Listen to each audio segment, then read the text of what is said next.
This is a story I'll never forget. My psycho ex-girlfriend. My name is John. I was 15 years old when I learned that some people don't just leave your life, they become a part of the landscape, a scar on the very place you call home. My family lived in a small rural beach town in Delaware, the kind of place that exists in a strange limbo between old school fishing traditions and the modern tourist rush. In this town, the Atlantic wind is a constant presence, and the few locals left in the winter feel like they're the last people on earth. It was a place where everyone knew your business, and everyone knew Mary Ann. I had known Mary Ann my whole life. She was the girl who lived 2 streets over, the girl I went to elementary school with, and the girl I first kissed behind the town's old lighthouse. We weren't childhood sweethearts. We didn't start dating until freshman year of high school. For a long time, she was my entire world. She was beautiful, with a wild, tangled blonde hair that seemed to be a perfect match for the ocean air. Her eyes were a striking pale blue, but they could hold all the light in the world or none at all, depending on her mood. But even at 15, I could feel the shadow that followed her. She was unbelievably possessive. She would get so upset if I was with my friends and not her that she'd call a dozen times in a row. Her voicemails full of furious accusations and sobbing apologies. She was so insanely jealous that even a casual conversation with another girl would set her off, and a cold silence would fall between us. It was a kind of love that made me feel like I was a thing she owned, not a person she was with. The final straw came one evening at a bonfire on the beach with a big group of friends. I was talking to a girl named Sarah who had just moved to town. It was completely innocent, just a conversation about school and summer jobs. But Mary Ann saw it. Her body went completely rigid, and she walked over, grabbed my arm with a shocking strength, and dragged me away from the fire down to the waterline. She started screaming, her voice a raw, furious shriek, accusing me of trying to cheat. The humiliation was so intense that I broke down right there. I realized that this wasn't just teenage drama. It was something broken and terrifying. I ended it right there on the beach with the cold waves of the Atlantic lapping at our feet. I told her I couldn't do it anymore, that her jealousy and rage were too much for me. Her face went slack, and the anger was replaced by a look of sheer gut-wrenching panic. "You can't do this, John," she pleaded, her voice a fragile whisper. "We're forever. We're from here." I thought that was the end. I thought that eventually the pain would fade and she would move on. I was so wrong. In a small town, there is no escape. The first thing she came for, the first thing she used to get to me, was the one person in my life who made me feel sane. His name was Arnold. He was a 2-year-old terrier mix, a scruffy little rescue with a loyal heart and boundless energy. He was my shadow. He slept at the foot of my bed, waited for me by the front door when I got home from school, and would bark his head off at the mailman. He was my constant source of joy and unconditional love. In the weeks after the breakup, the strange encounters started, the calls from unknown numbers that would just be filled with her sobbing.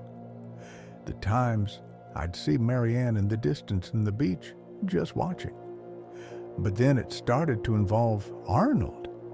I'd be out in the yard playing fetch with him, and I would catch a glimpse of Mary Ann in her car, parked across the street from my house. She wouldn't look at me, but I knew she was watching him. Then came the psychological terror. One day, I came home to find a new dog toy on the front porch, a red rubber bone that was one of Arnold's favorites. I just figured she was being weird. But a week later, I came home, and Arnold's favorite toy, the one I had just seen on the porch, was now on his dog bed. But this one was old. It was covered in mud, with deep teeth marks I didn't recognize. I could have sworn the toy was brand new. I showed it to my mom, and she just shrugged and said, "It's just an old toy, honey. He probably dug it up from the yard." But I knew he hadn't. That toy had been buried deep in my closet. The final soul-crushing turn, the one that still gives me nightmares, happened on a cold, gray Saturday in November. The town was a ghost town, and a cold rain was starting to fall. My parents had gone out for groceries, and I was home alone with Arnold. I had to run to the local hardware store to get some supplies, and I was only gone for about an hour. Arnold was at home, of course. I had left him with his favorite blanket in front of the fireplace, a routine he knew well. As I pulled up to my driveway, I saw a strange sight. The front door was slightly ajar. I knew I had locked it. A wave of ice-cold dread washed over me, and I felt the pit of my stomach drop out. I ran to the door, calling Arnold's name. Nothing. No bark. No excited pitter-patter of his feet. Just a chilling, deafening silence. I pushed the door open and stepped inside. The house was exactly as I had left it. The fire was still going, and Arnold's blanket was still on the rug.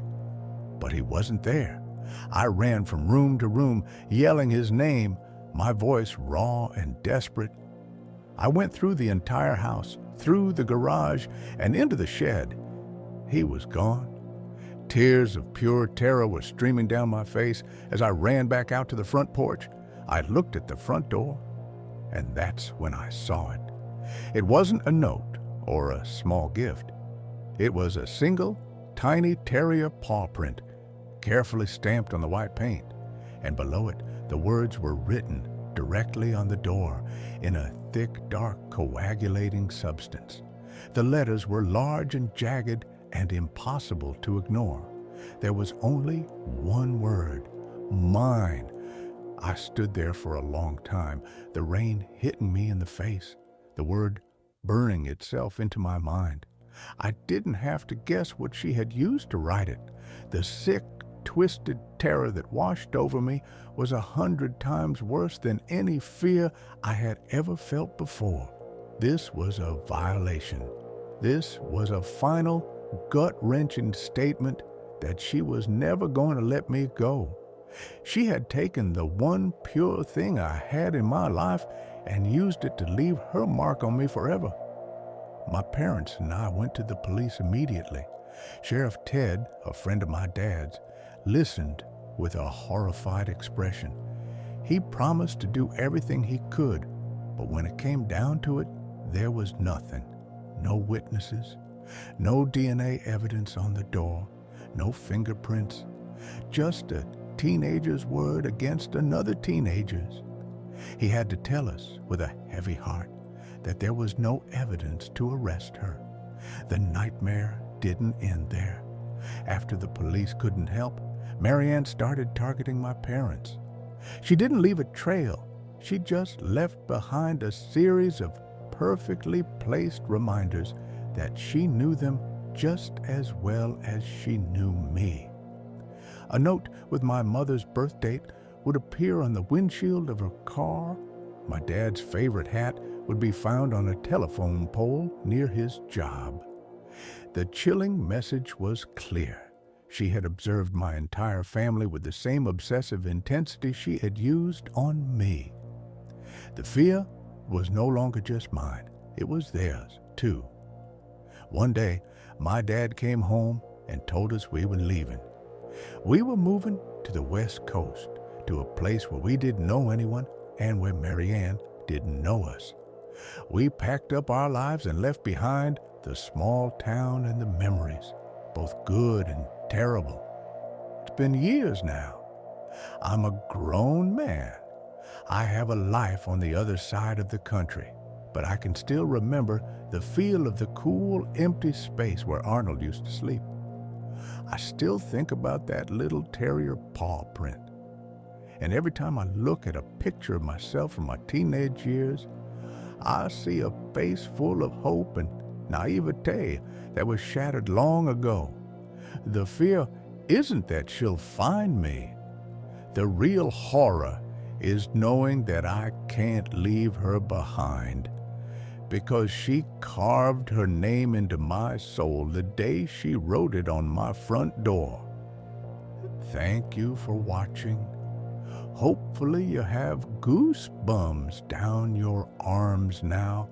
Have a good night, everybody.